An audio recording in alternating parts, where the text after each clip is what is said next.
New questions about EMS response times and staffing in Beaumont. Members of the local police and firefighters union say Beaumont is facing a crisis.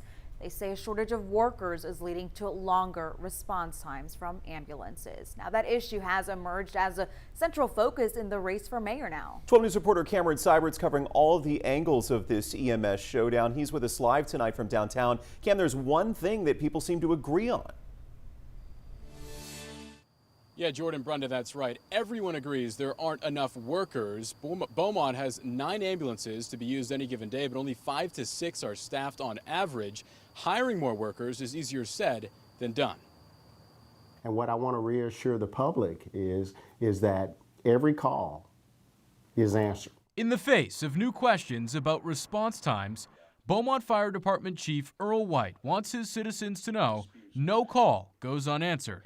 Sometimes we may not have enough resource. There may be a delay in service, but we're going to make sure that we answer every call. He admits his department, like many across the country, is short on medics. Of 9 licensed ambulances, he says an average of 6 to 7 run each day. And you feel supported by the city? Absolutely, absolutely. City leaders have been responsive to our resource demands.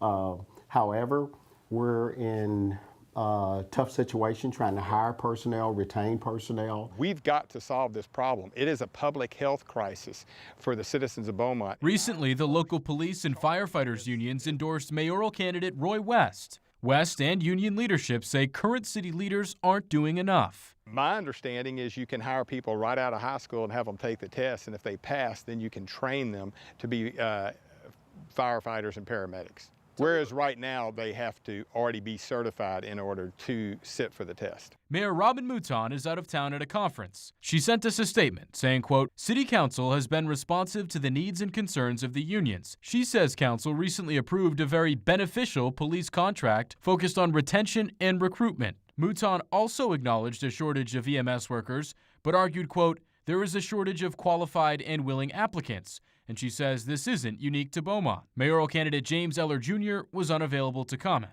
We're up against the wall, but we're not complaining about what we're doing. We're trying to find solutions. In the meantime, Chief White says his department will do the best with what they've got. It is not going to affect the service that we provide to the citizens. And in the last 8 months, close to 1,500 medical calls came into the city of Beaumont. Those 1,500 calls were delayed, but the city says none of them went unanswered.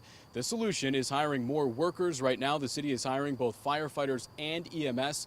We'll have the application information on our website. Live in Beaumont tonight, Cameron Seibert, 12 News.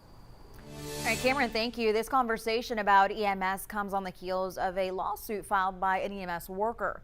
Now, that worker argues that medics should be considered civil service employees.